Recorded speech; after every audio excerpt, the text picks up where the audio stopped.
Yo Proski, uyu ni B1 Promoter, iyi ni Truth TV Rwanda. Kora subscribe tujye tubana gatanu ku kandi.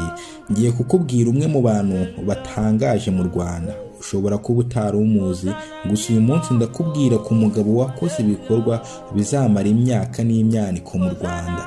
Ese ujya wibaza umuntu wakoze amafaranga y'u Rwanda, ikirangantego, ibendera, ibirango bitandukanye bya RDF n'ibirango bikoreshwa na leta y'u Rwanda?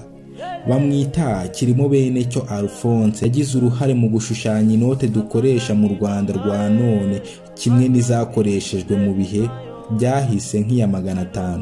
Yashushanyije inote zimwe zirimo iya 5, iya 2, iy'igihumbi ndetse n'iya 500, abisabwe na banki nkuru y'u Rwanda mu gihe bahinduraga amafaranga.